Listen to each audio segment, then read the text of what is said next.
Hola de nuevo, estamos en la tercera parte de los principios SOLID. Ya vimos Single Responsibility, ya vimos Open Close y ahora toca turno de List Scope Substitution. Entonces, este principio nos dice que las clases derivadas deben poder sustituirse por sus clases base. En otras palabras, quiere decir que si tenemos una clase padre y una clase hija, la clase hija podría cumplir con las mismas funciones de la clase padre sin que nuestro programa tenga ningún problema al utilizar una instancia tanto de la clase base o de la clase hija. En el ejemplo que nosotros estamos trabajando, imaginemos que tenemos aquí un rectángulo en el cual se calcula su área como base por altura y si nosotros queremos crear una figura cuadrado, el área es muy similar, solamente que pues, aquí se multiplica lado por lado. En teoría, un cuadrado sería como una figura de rectángulo, y solo esto es en teoría, en la cual la base y la altura serían del mismo tamaño. ¿Y por qué ponemos este ejemplo? Bueno, primero vamos a mostrar cómo es que podríamos violar el principio de List of Substitution y de la siguiente manera. Podríamos tener un rectángulo que tenga el width, que tenga el height, que calcule su área y que cuadrado sea una clase hija de ese rectángulo. Y podemos sobreescribir el constructor de este cuadrado para que tome un solo valor tanto para el alto como para el ancho. A fin de cuentas, eso sería un cuadrado. Pero aquí es justamente donde vamos a romper el principio del List Scope Substitution, ya que aunque para la clase cuadrado es correcto, si nosotros queremos utilizar un cuadrado como un rectángulo, ahí ya no nos respondería de la misma forma al calcular el área. Vamos a verlo en código para que se entienda mejor. En nuestro código ya teníamos aquí el método de Single Responsibility que comentamos. También voy a comentar el método OpenClose porque voy a crear otro método que llame ListScope Substitution. Entonces voy a llamarlo aquí de una vez y pues vamos a trabajar en él.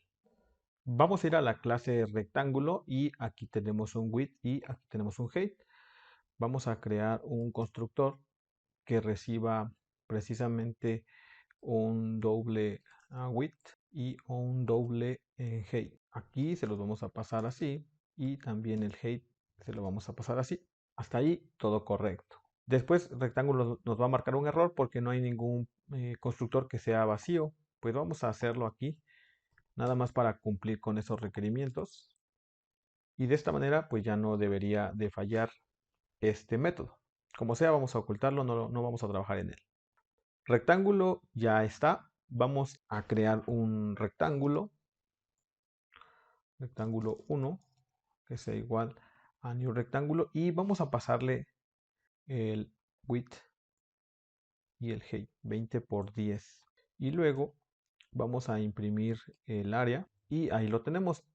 Ahora nos piden crear un cuadrado y nosotros decimos, bueno, pues el cuadrado realmente también va a tener estas dos propiedades, aunque para el cuadrado deberían de ser simplemente iguales. Entonces, podríamos nosotros pensar en crear un cuadrado.cs que viva dentro del namespace solid, que sea public class cuadrado y que herede de rectángulo. De esta manera, tenemos un constructor que va a recibir un doble width, un doble height y con dos puntos base vamos a pasarle ese width y ese height.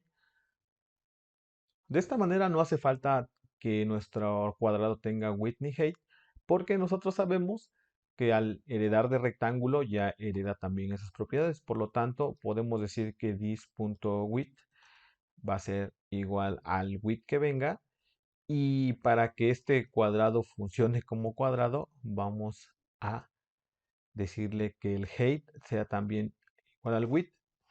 Esto lo hacemos para cumplir el constructor de su padre, pero nosotros por dentro lo convertimos a un cuadrado. ¿Por qué? Porque cuando nosotros calculemos el área de este cuadrado, va a retornar width por height, pero como los dos son iguales, pues ya cumplimos con calcular el área. Esto pues parece que es correcto.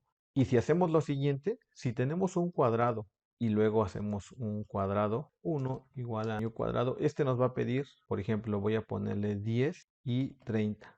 aunque nosotros sabemos que deberíamos de pasarle 10 y 10, pero pues nosotros sabemos eso y a ver qué pasa. Voy a pasarlo de este lado y vamos a imprimir el área de esto. Vamos a acomodar este código y vamos a correr este programa .NET Run y nos dice que el área del rectángulo es 200, claro, 20 por 10, y el área del cuadrado es 100, ya que solamente estamos tomando el primer valor, y esto pues hasta cierto punto es correcto. Digamos que hasta aquí se comporta bien nuestro programa, pero ahora vamos a hacer algo diferente. Según el principio del list scope substitution, si nosotros hacemos que un rectángulo, haciendo un rectángulo 2 igual a new, pero vamos a hacer que sea un cuadrado, voy a poner los mismos que el primer rectángulo.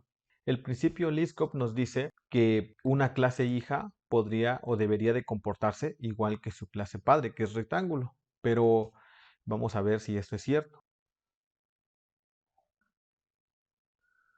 Aquí tenemos que rectángulo 1 y rectángulo 2 son de la clase base rectángulo, aunque obviamente genera una instancia de cuadrado. En este principio del Liskov deberían de comportarse igual. Vamos a correr el programa y vamos a ver qué pasa. Y aquí es donde nosotros podemos observar que ya hemos violado el principio del list scope substitution, ya que aunque para cuadrado 1 es correcto, aunque le hayamos pasado valores diferentes, pues él calcula 10 por 10, 100, pero este rectángulo 2 debería de comportarse como un rectángulo, pero cuadrado está sobrescribiendo sus valores. Esto le afecta directamente al método de área que hace el rectángulo. Esto va más enfocado a la lógica de cómo nosotros creamos el software, más allá de si algo va a compilar o no, porque pues todo esto compila correctamente, pero si no conocemos estas reglas o no las respetamos, podríamos encontrarnos con este tipo de errores en nuestro código que quizás sea difícil de detectar. Entonces, ¿qué nos sugiere este principio? Pues para corregirlo tendríamos, en este ejemplo en específico, figura, que es una interfaz, ya nos pone las reglas a seguir. Entonces, lo que deberíamos de hacer es hacer que cuadrado también implemente a figura. Pues esto ya no va a funcionar así. Bueno, al menos no de esta forma. Vamos a ponerle su prop. Incluso podemos ponerle un height.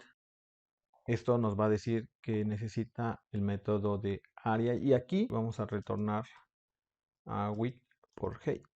Para un cuadrado obviamente definiríamos solo un lado, pero voy a dejarlo así para no mover más este código. Y aquí estoy haciendo la validación para que tanto width como height tengan el mismo valor y al retornar el lado por lado correctamente. Cuando yo regreso aquí el compilador ya me está diciendo que cuadrado y rectángulo no son la misma cosa. Lo que sí podemos hacer es que todos ellos heredan o implementan más bien de la interfaz figura. Por lo tanto, esto sería completamente válido decir que rectángulo 1, cuadrado 1 y rectángulo 2 son una implementación de figura. Por lo tanto, todo esto es aceptable. Obviamente, pues esto ya sería un rectángulo, no podría ser un cuadrado para que pudiéramos ver este ejemplo. Y de esta manera, ahora sí, los dos rectángulos tienen la misma área y el cuadrado, aunque tuviera valores diferentes en el height, pues aún así funcionaría. Y este fue un ejemplo muy básico de cómo podría aplicar este principio. Aquí lo ideal, obviamente, pues como ya está separado este cuadrado, pues vamos a quitarle esto, vamos a quitar esto y pues vamos a retornar directamente el cuadrado. Aquí pues va a saltar que ya no recibe otro parámetro, se lo quitamos y de esa manera ahora sí pues ya tenemos el programa bien hecho. Y cada vez que queramos aplicar este principio, vamos a acordarnos de un meme que dice que si se ve como un pato, si hace quack como un pato, pero necesita baterías, pues probablemente tengamos un problema de abstracción. Así que pues ahí lo dejamos de tarea. Voy a subir este código al Git, como lo hemos hecho con los videos anteriores, para que lo chequen y lo revisen. Hasta aquí vamos a dejar este video. Espero les haya servido y nos vemos en la próxima entrega. Hasta luego.